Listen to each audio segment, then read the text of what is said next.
coma, ele não levantava mais, ele não tinha mais praticamente um diagnóstico favorável para a situação dele, ele só piorando. Ele começou a ter uma melhorazinha. No 7º dia ele começou a melhorar um pouco mais, no 8º, caiu de novo. E agora deu, perdi meu filho. Porque eu coloquei ele aqui na presença de Deus. Ele já estava com um problema antes, eu falei assim, eu não aguento. E aí foi. No 9º dia, no 8º dia ele deu uma melhorada. No 9º ele caiu de novo. Falei, agora deu. Amanhã eu desço. E eu fiz um voto com Deus, eu fiz um propósito com Deus. E agora o que eu faço? Mas eu confiei, amados. E eu já cheguei no hospital meio, no corredor olhando, meio ressabiado, pensando, se eu não tirar ele daqui hoje, Deus vai levá-lo. Mas Deus amado, eu lembro como se fosse hoje. Meu filho estava lá na porta, e quando ele me viu, na porta que era um corredor, na porta do quarto, quando ele me viu, ele saiu correndo para me abraçar.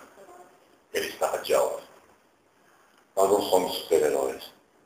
Nós não somos invencíveis, não somos os bons.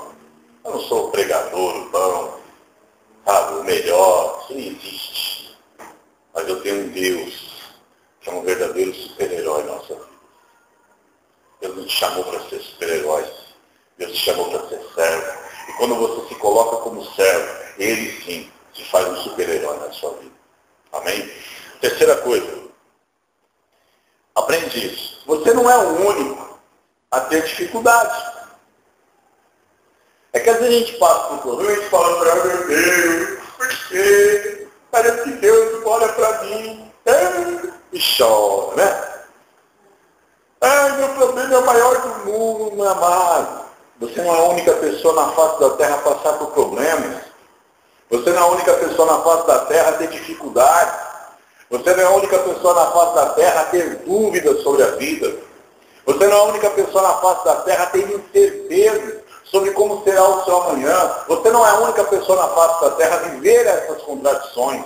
Você não é a única pessoa na face da terra a, de repente, passar por problemas financeiros, passar por problemas conjugais, problemas com filhos, problemas de relacionamento. Você não é o único a ter dificuldade. Porque, veja, olha o que diz o verso 5, diz assim, ó. Também as duas mulheres de Davi. Naquela época. Deus te mentira. Naquela época. Agora não, viu? Relaxa. Presta atenção, rapaz. Ela está de olho em ter duas mulheres, né? Ó. Amém. Mas veja bem, também as duas mulheres de Davi. O povo já estava querendo matar, mas só que Davi também estava passando por problema. Davi também foi atingido por aquela situação. Davi também estava em dificuldade. Então, às vezes, a gente acha que nós somos os únicos. Encara a realidade. Ora, você de repente, irmão, depois vai ter muito mais gente aqui. Você vai ver pessoas passando pelos mesmos problemas que você e obtendo vitória. Eu já vi muitas pessoas passando por problemas parecidos com os meus e obtendo vitória. Então, se Deus pode dar para eles, por que não dará para mim? Porque Deus não faz acepção de pessoas. Encare os fatos. Encare a realidade da vida. Segundo ponto. Busque sempre refúgio em Deus. Por quê? Primeiro, se fortaleça no Senhor. Não ache que você vai resolver tudo sozinho. Não fique achando que você não precisa de Deus. A Bíblia diz assim, no livro de João, sem mim, nada podeis fazer. Por isso que nós temos que nos fortalecer no Senhor. Olha o que diz o verso 6. Diz assim, ó. Davi se angustiou porque o povo falava em apedrejar. Por quê? O que estava acontecendo? Pô, mas esse camarada, ele tinha que ir lá no meio dos filisteus, tinha que ir lá. Aí, ó, o que aconteceu? Nós largamos tudo, fomos atrás dele, e agora, aí, ó, perdemos as mulheres, perdemos os filhos, perdemos os bens, vamos matar esse cara. Ele não serve. Então eles estavam querendo matar Davi. Veja, eram homens que eram de confiança, que andavam com Davi, mas já estavam falando em apedrejados. E aí a Bíblia continua dizendo assim, ó, a alma de todo o povo estava cheia de amargura, por causa dos seus filhos e das suas filhas. Mas Davi fez o quê? Se fortaleceu aonde? O Senhor seu Deus. Ele não olhou para as circunstâncias, ele não olhou para os problemas, ele não olhou para o que as pessoas falavam na sua orelha, ele não olhou para o medo das pessoas de repente pegarem realmente em pé e matá-lo, ele olhou para Deus, ele se fortaleceu em Deus. Davi, no entanto, a Bíblia diz assim, porém, contudo, todavia, mas Davi se fortaleceu no Senhor seu Deus.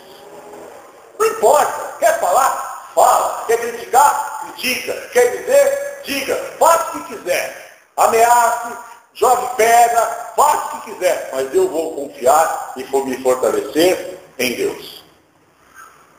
Se fortaleça no Senhor. Busque sempre refúgio em Deus. Porque as pessoas, amados, na maioria das vezes ela quer ver o nosso mal. Ela quer ver o nosso pior. Segundo ponto. Encha a tua mente de Deus. Encha a tua mente, o teu coração de Deus. Olha o que diz o verso 7. Então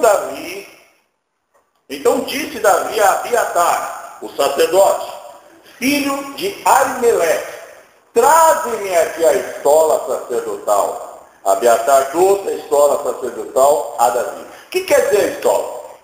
A estola sacerdotal, para vocês entenderem, era um manto que o sacerdote vestia e que tipificava o que? A presença de Deus. Era um manto cheio de pedras, de ouro, de pedras preciosas, e que ele simbolizava, que tinha, e a sua composição, essas pedras, esse ouro era colocado sobre um linho muito puro e fino, representando o quê? A presença de Deus sobre o povo. Então, quando o sacerdote chegava com aquela estola, ele estava ali simbolizando o quê? A presença de Deus no meio dele. Então, o que Davi fez? Olha, me traga a estola. Traz sobre mim a presença de Deus. Traz sobre a minha mente, sobre o meu coração, sobre a minha vida, a presença de Deus. Porque com certeza, isso acontecendo comigo, eu vou me encher do quê? Eu vou envolver, eu vou encher o meu coração e a minha vida, a minha mente do quê? Da presença desse Deus. E essa presença, esse enchimento de Deus na minha vida, vai me dar condições de eu sair dessa situação. Porque se eu for olhar para mim mesmo, não tem saída.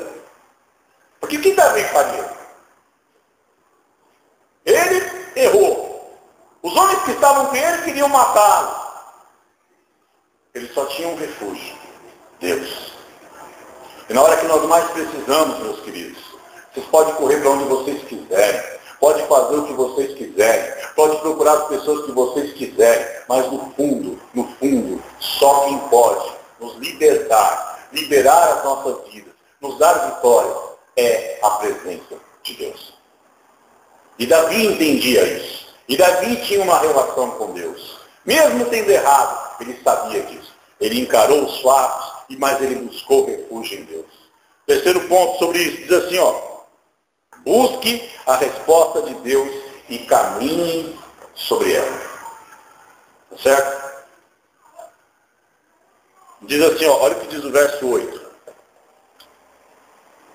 Diz assim, e consultou Davi o Senhor. Perseguirei eu a esta tropa? Alcançá-la-ei? Respondeu-lhe o Senhor, persegue-a, de certo a alcançará e tudo libertará. O que ele fez? Ele encarou os fatos, tá certo? Não analisou, fez tudo o que tinha que fazer, entendeu que não era um super-herói, procurou se fortalecer no Senhor, se encheu da presença de Deus, e aí ele fez o quê? Ele buscou a resposta de Deus e caminhou sobre essa resposta. Sobre essa resposta. Senhor, haverei de alcançá-los? E os alcançando, haverei de vencê-los? Aí Deus respondeu, de certo você os alcançará e tudo libertará. É a resposta. Davi não pensou duas vezes, amados. Davi não hesitou em fazer aquilo que Deus tinha dito. que ele tinha apenas 600 homens. Eram 600 homens contra um exército. Mas só que ele tinha uma palavra de Deus. E é isso que eu quero que você entenda. Não olhe para as circunstâncias. Não olhe para as dificuldades da sua vida. Coloque a tua vida na presença de Deus. Busque uma palavra de Deus para você. E caminhe sobre ela. Muitas pessoas, amados, me disseram assim: você não serve para ser um pregador. Você não será um pregador. Mas eu nunca pautei a minha vida e o meu coração sobre o que as pessoas diziam. Porque eu entendia que havia uma palavra de Deus sobre a minha vida. E sobre ela eu caminhei. E é assim que temos que ser. É assim que temos que caminhar. Deus falou, olha, mas não vai funcionar. Você vai lá, você vai se arrebentar. Não importa, Deus falou, Deus vai fazer. Ah, eu se fosse você, eu não iria, hein? Bom, mas você quer ir, o problema é teu. O problema é teu. Eu tenho uma palavra de Deus na minha vida. E eu vou